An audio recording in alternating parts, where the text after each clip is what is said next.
what type of food we should eat so that our life reaches its full potential for a college or a school-going student. So what kind of food? We must understand this. Food is not a religion, food is not a culture, food is just the fuel for this machine. Yes? There may be cultural aspects to the taste, there may be even religious tinge to the food over a period of time, but essentially food is fuel for this body. So with what kind of food will it function with minimum struggle within itself and maximum impact? So suppose you buy a petrol car and pump diesel into it, it may still roll around but not at its optimum. Similarly, various foods you can eat and still somehow it functions. But those communities which have eaten with care, you can clearly see a distinct difference in the way they function, the levels of intelligence and whatever. So in India, we prescribed food for different people in different way. If you're doing menial jobs, you eat one way because you need physical muscle. If you're doing other kinds of trading and other kinds of activities, you eat another way. If you're a fighting class, you eat differently.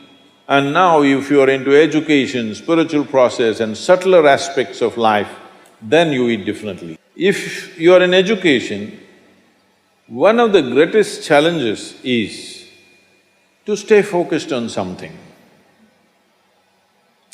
The goddamn textbook, I'm sorry. The wonderful textbook that is written for an average intelligence. It's a common prescription. It's not written for the brilliant student. It is written in a way that it's a common prescription, everybody gets it. But that textbook, how much effort it is taking for a whole lot of people? How they have to read it 10 times to get it? But you lie down in your bed and read a love story, you remember every word, huh? Yes or no? How come? So you don't lack memory, you don't lack focus. It is just that textbook and you chemistry is not working. So what you need is a higher level of focus, a higher level of involvement. And another great enemy for a student is, because this textbook is such a tranquilizer, the moment you open it, go to cinema till 2 a.m. you're up, open the textbook at 9 o'clock, right there, you smash into it. So sleep is another big enemy. So what kind of food do you eat so there is no inertia in the body? In yogic way of seeing things, we are looking at tamas, rajas and sattva. Tamas means inertia, rajas means activity but no balance, sattva means absolutely balanced kind of energy. When you're in education, you need a very balanced kind of energy because you have to focus on something which doesn't naturally interest you. It's not something with which your chemistry is gelling.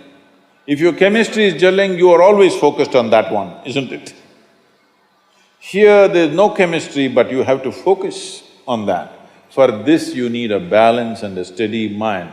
For this you need to eat in a certain way. To put it very simply, food goes through your body through the alimentary canal. From your mouth to your anal outlet, there is a pipe. Through this it runs, going through various stages of digestive process. Many of you are biology people, right? It goes through the alimentary canal. Now it begins with the lip. Here, if you look at this, all the herbivores and carnivores. If you look at the animal kingdom, there are herbivores and carnivores are two main segments of animals in the world. One eats vegetable matter, another eats meat.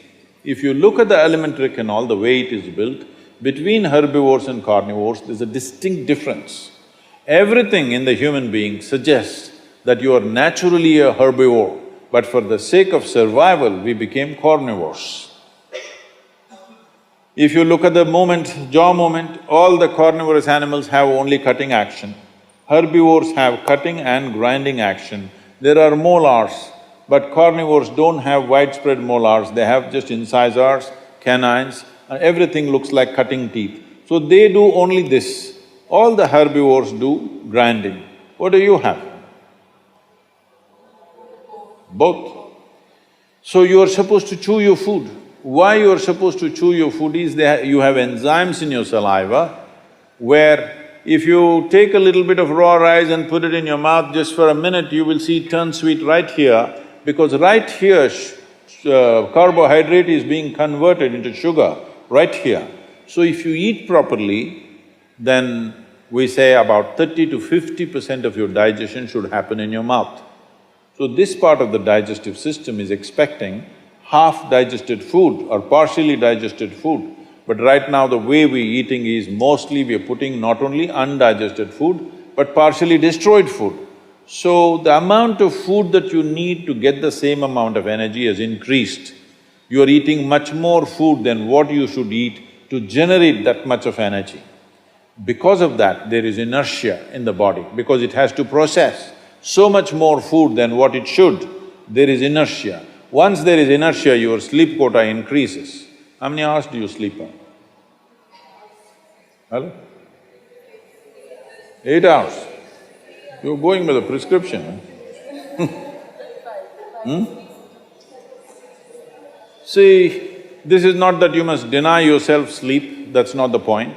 But if you eat right and do a certain things with your body, you see very effortlessly, within 3 to 4 weeks, you can drop your sleep quota anywhere between 2 to 3 hours.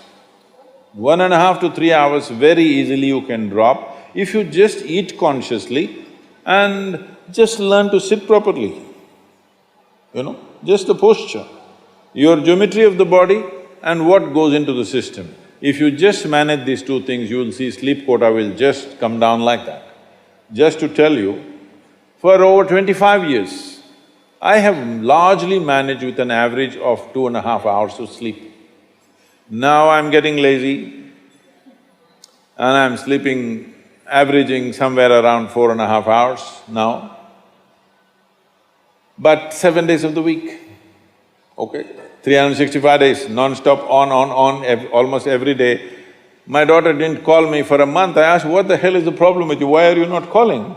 She said, every 6 hours you're in a new city, what the hell I'm supposed to do? So I said, okay, which is true. In one day, sometimes we're doing 3 cities, so it's a non-stop activity. And today, many people around me have learned to do this. Over 100, 150 people around me are doing this kind of activity, averaging 4 hours sleep and 7 days of the week, they're on, all the time. And they are not irritated, they are not frustrated, they're joyful and they're wonderful. Why this is this? There are many aspects to this, but one important aspect is food, how you eat.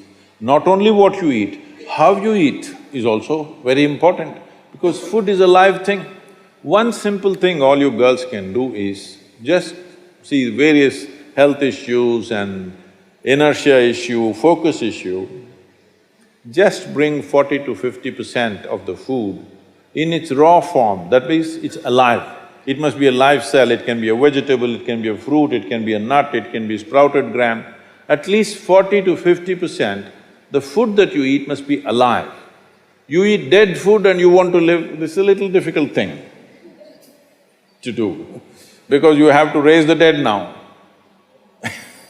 But if you eat live food, one thing you will see is the state of your mind, your focus and your sleep quotas, and above all, staying awake is not good enough, you have to stay alert, isn't it? How alert you are, how focused you are, only to that extent everything yields to you in this world, isn't it so? What is the level of focus will determine whether the world yields to you or not, isn't it? And one more aspect of life, one more aspect of food is, when you consume something, it must be of a simple genetic code in the sense, it must be a very simple software. Vegetables, fruits, nuts, sprouts, they're very simple. More complicated means animal food becomes more and more complicated. Suppose you eat an animal which has some amount of emotion and a life of its own. Now the code in that… we were talking about this, your body is just an accumulation of memory, which means a certain software, isn't it? This is the most complex software. Human software is the most complex software on the planet of all the creatures. So if you eat an animal, particularly a mammal, if you eat, it has a similar kind of complexity, maybe not as complex as this, similar level of complexity because it has thought and emotion of its own. Now for you to break that code and integrate it into your system, you are not fully successful. So it will leave traces of certain qualities within you. You cannot break that code and make it a part of yours because it's a different and complex code. If you eat a leaf, a vegetable, a fruit, a nut or a sprout, this is much simpler. If you must eat non-vegetarian food, you must eat that which is furthest away from you. So generally, fish and water life is furthest away from you. So if you must eat non-vegetarian food, the best thing to eat is you are on the coast. Fish is the best thing to eat.